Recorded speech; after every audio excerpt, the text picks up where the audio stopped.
Assalamualaikum warahmatullahi wabarakatuh. Perkenalkan, nama saya Okta Komarudin Aziz. Insya Allah saya adalah dosen pengampu matematika diskrit dalam kelas ini. Dalam satu semester ke depan kita akan belajar mengenai matematika diskrit dan properti-propertinya. Baik, karena ini pertemuan pertama, maka akan saya jelaskan terlebih dahulu mengenai class rule atau aturan-aturan dalam kelasnya. Kelas akan saya buat semenarik mungkin sehingga kita tidak akan bosan dalam belajar. Baik, yang pertama kita akan punya pertemuan dalam Zoom maksimal 4 kali, karena ini adalah instruksi dari fakultas. Selanjutnya yang kedua, selalu perhatikan e-learning karena untuk setiap minggu insya Allah akan ada update. Yang ketiga adalah seluruh presensi akan dihitung atau akan dilakukan pada e-learning. Jadi nanti akan ada tombol untuk merecord atau mencatat presensi kalian. Selanjutnya beberapa material itu akan tidak bisa kalian cek lagi setelah beberapa waktu, jadi direkomendasikan untuk menyimpannya pada saat dia ada atau pada saat available. Terus selanjutnya setiap kelas harus membuat WA group yang terdiri dari seluruh kelas dan saya.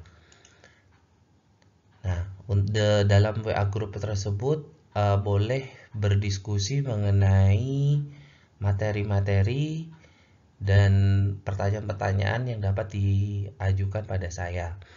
Boleh bertanya sesama kelas atau boleh juga bertanya terhadap sama saya. Nah, di sini akan menjadi salah satu aspek penilaian kegiatan kelas.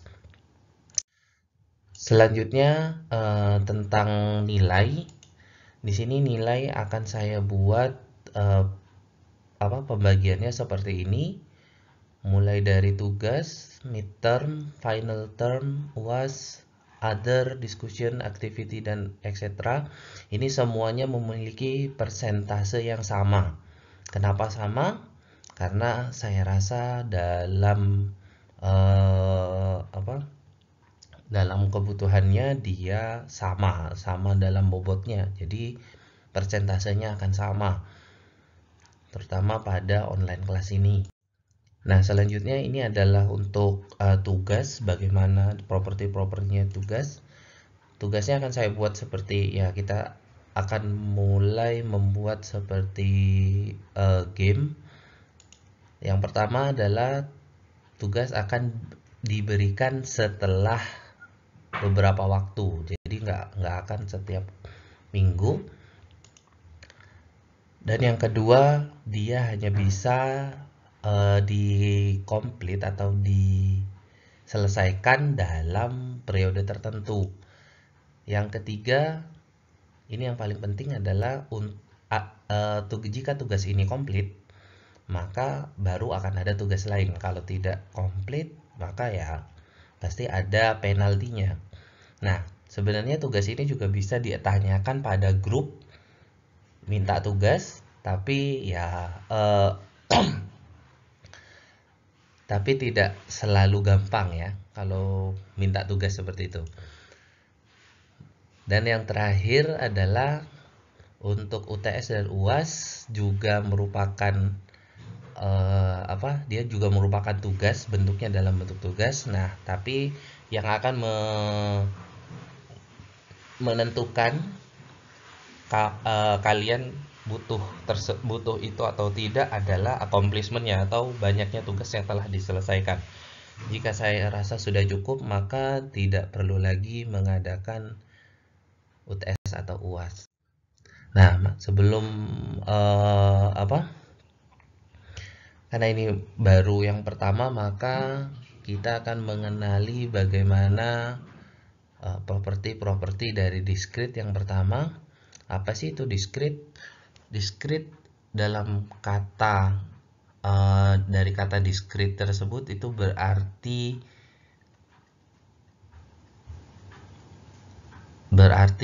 apa itu? Berarti fix atau bisa dibilang pasti gitu ya untuk discrete ya. Jadi pada discrete propertinya cuma ada dua. Yang pertama adalah countable.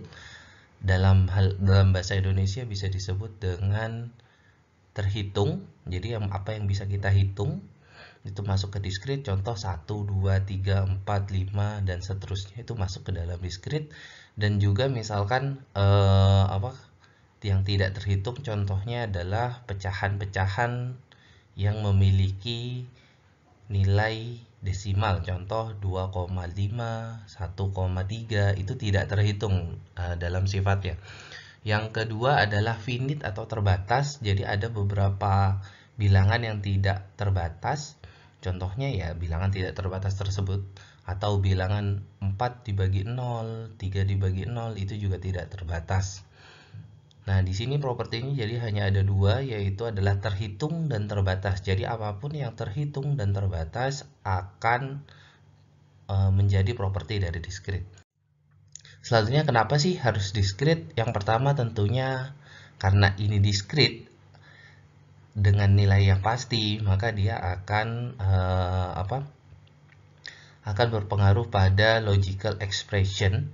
Logical expression ini adalah ekspresi logis, contoh ya saya laki-laki, saya perempuan, dan lain-lain. Ini adalah logical expression, dan logical expression ini yang akan nanti mendasari dari algoritma.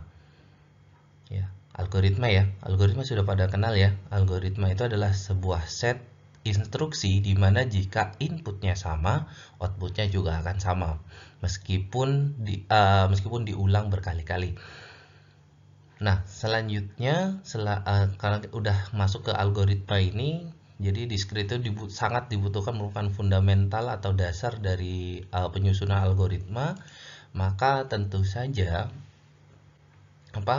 kita juga discrete itu sangat berperan penting dalam atau malah menjadi salah satu penyusun dari komputer yang kita kenal saat ini. Jadi ada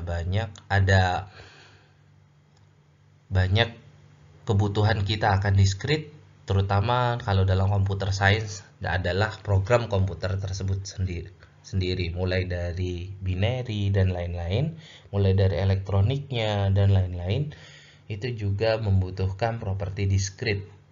Karena ya kita tahu komputer tidak ada yang ragu-ragu, alias dia hanya iya atau tidak, nggak pernah komputer ragu-ragu gitu kan ya, jalan atau nggak jalan. Oke, selanjutnya ini apa yang akan kita pelajari selama satu semester ke depan. Yang pertama adalah mengenai basic teori dalam discrete. Basic teori dalam discrete ada beberapa. Yang pertama mulai dari logical statement yang paling mudah. Selanjutnya ada Boolean algebra. Ya, ini macam aljabarnya dari logical statement tersebut. Yang ketiga adalah teori bilangan atau set teori. Yang keempat adalah struktur yang berorder atau struktur yang tersusun. Nah, ini nanti akan dijelaskan selanjutnya. Yang terakhir adalah grab entry. Nah, ini adalah basic teori pada discrete. Dan untuk selanjutnya, setelah kita tahu basic teori ini, maka kita akan membahas mengenai fungsi-fungsinya dalam discrete. Maksud fungsi dalam discrete ini ya ada beberapa fungsi yang merupakan propertinya yang berproperti discrete. Satu contoh ya, pertama kita akan bahas mengenai propertinya. Yang kedua adalah tentang relasinya dari fungsi tersebut, dan yang ketiga adalah tentang prinsip-prinsipnya.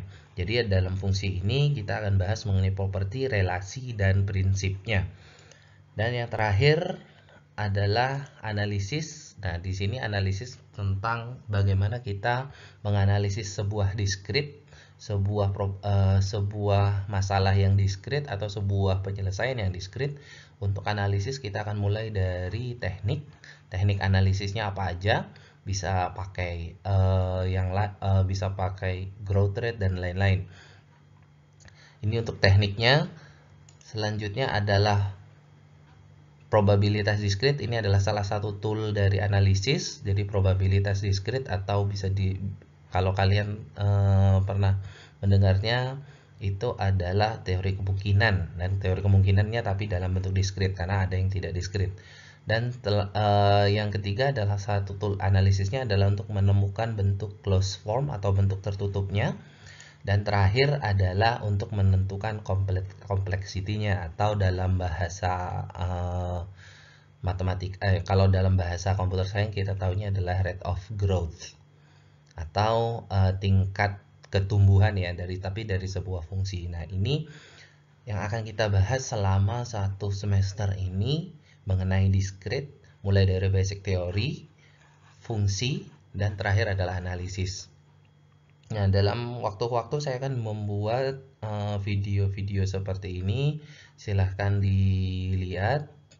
Nanti akan saya berikan linknya di e-learning. Selanjutnya kita mulai dari materi pertama, perkenalan, yaitu mengenai logical expression atau statement. Apa sih logical expression atau statement ini? Dalam bahasa Indonesia, statement adalah pernyataan, tapi kalau dalam matematika ada dua buah pernyataan. Yang pertama adalah pernyataan terbuka dan pernyataan tertutup. Nah, logical state expression ini adalah pernyataan tertutup, alias pernyataan yang sudah memiliki nilai. Oke, jadi dalam matematika itu disebutnya preposisi atau pernyataan tertutup, sudah memiliki nilai ya atau tidak, benar atau salah. Nah, jadi dia selalu memiliki nilai benar atau salah. Oke, mari kita cek contohnya. Contohnya adalah I am hungry atau saya lapar. Nah, ini adalah sebuah preposisi. Kenapa? Karena kalau saya lapar bisa jadi saya sedang lapar atau saya tidak sedang lapar. Jadi dia sudah ada nilai value-nya sendiri. Saya sedang lapar, benar atau salah gitu kan. Nah, yang tidak ada value-nya adalah yang pernyataan yang seperti ini, atau preposisi pernyataan yang seperti ini. Please help me, alias tolong saya gitu kan ya. Tolong saya ya bisa iya bisa enggak gitu kan ya. Jadi belum ada pernyataannya, belum ada nilai pernyataannya kalau yang ini. Untuk tolong saya, kita butuh jawaban dari orang yang lain gitu kan ya. Untuk please help me. Nah, di sini yang I am hungry ini adalah sebuah proposisi atau pernyataan tertutupnya, sedangkan please help me ini adalah bukan proposisi atau pernyataan terbuka. Nah, dari logical expression ini ada beberapa properti yang harus kalian ingat. Yang pertama adalah setiap question itu adalah pertanyaan, atau imperative sentence. Imperative sentence ini adalah kalimat perintah, itu adalah bukan preposisi. Contoh tadi yang question itu ada yang tadi please help me. Untuk yang imperative sentence atau kalimat perintah itu misalkan tolong beli gula, tolong beli jagung, dan lain-lain, itu juga bukan preposisi. Dan yang kedua adalah setiap ekspresi itu adalah dibuat oleh banyak atau lebih dari satu pernyataan. Jadi contoh, saya pergi ke pasar, Budi pergi ke pasar. Nah, kalau saya bilang saya dan Budi pergi ke pasar, maka itu disebutnya adalah ekspresi. Jadi kalau lebih dari satu, yang terdiri lebih dari satu preposisi, itu disebutnya ekspresi. Jadi dalam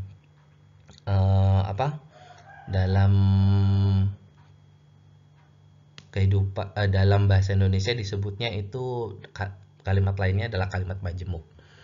Nah, tentu saja untuk membuat ekspresi ini butuh sebuah operator.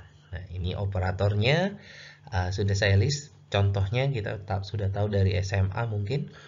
Ada operator dan, ada operator or, ada operator not gitu kan ya. Jadi kalau dan bernilai benar jika dua-duanya benar, or bernilai salah hanya jika dua-duanya salah, not adalah nilai dari kebalikannya. Nah, yang mungkin kalian belum tahu atau baru pertama dengar adalah tanda plus yang sebelah sini, atau bahasa komputer science-nya itu adalah SOR, XOR, atau bahasa ininya ya, dibacanya itu adalah exclusive OR. Nah, ini apa sih bedanya sama OR? Jika exclusive OR ini, kalau dua pernyataannya bernilai sama, maka dia justru bernilai salah. Jadi, kalau pernyataannya misalkan true X or false, maka seluruh pernyataannya, seluruh ekspresinya itu bernilai salah. True X or false, maka pernyataannya bernilai false. False X or true, maka terbalik. Jadi dia bernilai benar jika dan hanya jika dua pernyataannya tersebut bernilai yang berlainan. Jadi yang tadi itu harusnya bernilai benar. Jadi true X or false, maka ya true. False X or true, nilainya juga bernilai true. Nah, dia bernilai salah jika dua-duanya sama. Contoh true X or true, maka ya nilainya false. False X or false, bernilai juga salah. Nah, selanjutnya selain ada basic operator ini, operator ini ada juga namanya quantifier atau kuantor yang biasanya kita baca sebagai hanya ada dua. Yang pertama adalah A terbalik, yaitu adalah for all, bacanya adalah semua. Yang kedua adalah E terbalik, atau bahasa Indonesianya adalah ada, there's exist, atau ada beberapa, salah satu boleh gitu kan. Nah, jadi yang ini adalah namanya adalah quantifier, kalau bahasa Inggrisnya, bahasa Indonesianya adalah kuantor. Ini adalah penunjuk jumlah. Penunjuk jumlahnya bukan disebut dalam 1, 2 dan lain-lain, tapi semua atau ada, itu aja kalau dalam logical expression. Nah, jadi ada basic operator, ada juga quantifier atau kuantor.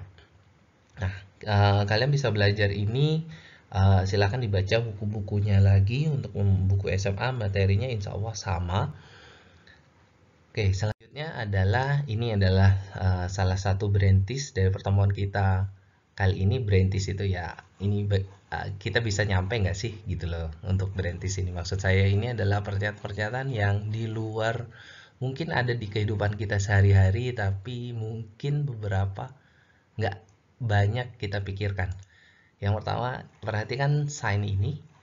Nah, ya, yang harus kalian cek adalah apa sih yang salah dengan sign yang ini. Saya nggak baca ininya ya, nggak membicarakan mengenai apa ini namanya, namanya ya atau sumbernya ya, tapi fokuslah kepada sign atau rambu lalu lintas yang ini.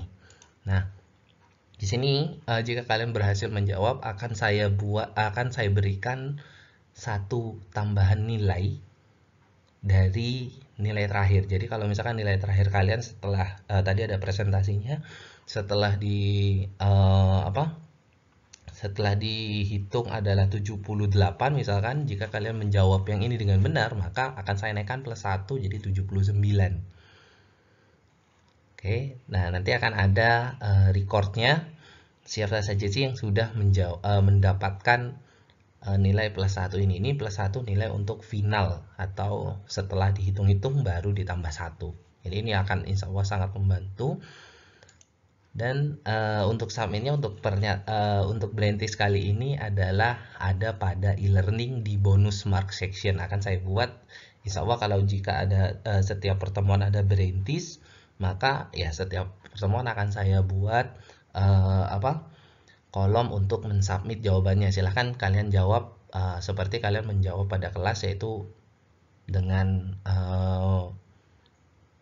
menyertakan teks apa yang kalian mau jawab. Oke, jadi ini ya untuk braintease-nya, untuk bonus marknya untuk minggu ini. Selanjutnya ini ada linknya jika kalian ingin mengecek sih apa sih maksud ini gitu loh, apa sih maksud dari marka atau rambu lalu lintas ini, silahkan cek linknya. Nah, linknya ini akan menglink ke website lain, silahkan dibuka dan dibaca. Kira-kira apa sih yang nggak sesuai dengan properti yang udah kita bahas, dari properti discrete ya, properti logical expression yang sudah kita bahas. Selanjutnya adalah ini ya, kita akan berkenalan dengan Boolean algebra. Boolean algebra adalah ya aljabarnya true or false atau aljabarnya 0 dan 1. Nah, ya much like logical statement atau sedikit banyak sama dengan logical statement, cuman bedanya adalah yang seperti ini pada operatornya. Jadi pada operator Boolean algebra itu hanya ada tambah sama kali. Jadi tidak ada XOR ya. Dia hanya ada tambah sama kali. Di mana operator tambah, oh ini terbalik ya. Ini harusnya operator tambah adalah operator yang bawah, operator titik ini adalah yang dan. Jadi ini terbalik. Saya membuatnya terbalik, mohon maaf. Jadi dan itu ekspresinya adalah titik atau itu ekspresinya adalah plus. Oke, selanjutnya ini adalah beberapa propertinya, ada annulment, identity dan lain-lain. Ini bisa kalian cek pada link yang saya deskripsikan di sini. Di sini untuk linknya ini adalah sebuah channel yang insya Allah channel edukasi yang baik, teman dalam bentuk bahasa Inggris. Jadi kita akan sama-sama belajar mengenai mengenai pemrograman komputer, mengenai computer science dan juga belajar bahasa Inggris. Jadi bisa dibilang sekali mendayung 1-2 pulau terlampaui gitu kan ya. Jadi ini silahkan cek linknya untuk source dari ini, source dari penjelasan dari sifat-sifat Boolean algebra ini. Silahkan dibaca. Selanjutnya ini karena ini adalah pertemuan pertama, saya akan berikan juga mengenai task atau tugas.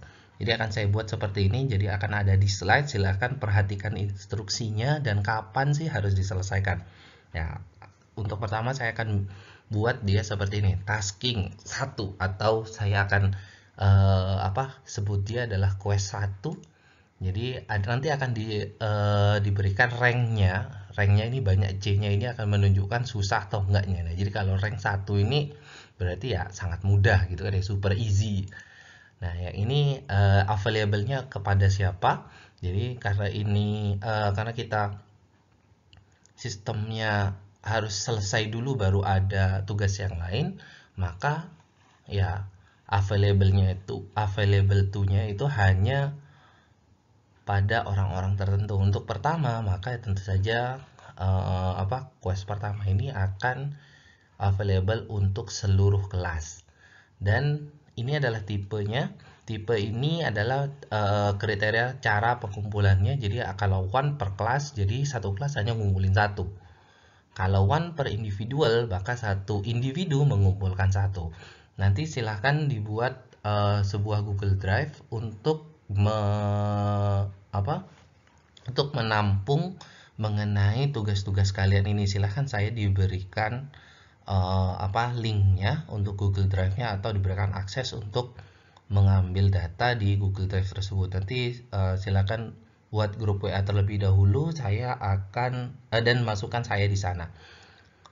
Dan yang ketiga yang keempat selanjutnya adalah completion, alias dia harus diselesaikan sebelum kapan atau diselesaikan dalam kondisi apa ya. Di sini ada kondisinya adalah must complete before 5 September 2020. Jadi harus selesai sebelum 5 September 2020. Dari mana saya tahu dia itu kalian sudah mengerjakan sebelum 5 September 2020? Maka ya saya tinggal lihat dari upload pada Google Drive-nya tersebut, apakah sebelum 5 September 2020 atau setelahnya. Nah, jika dia sebelum, maka kalian telah komplit. Kalau belum atau kalian ngumpulinnya tanggal 6, maka ya akan ada penaltinya. Nah, ini adalah rewardnya. Rewardnya untuk kali ini adalah unlock subsequent task atau tugas yang lain gitu, jadi akan di unlock. Nah, bisa nggak sih kalian nggak mengerjakan ini? Bisa, silahkan gitu kan ya, tapi nggak ada nilai tugas. Nggak ada nilai tugas berarti kalian nggak mengkomplit beginner quest ini, jadi akhirnya ya nggak ada nilai semuanya gitu kan ya. Ya nanti saya akan akan gampang ngasih nilainya, yaitu ya kasih 0 aja semua gitu kan ya. Jadi tolong diperhatikan untuk taskingnya. Jadi rewardnya untuk kali ini adalah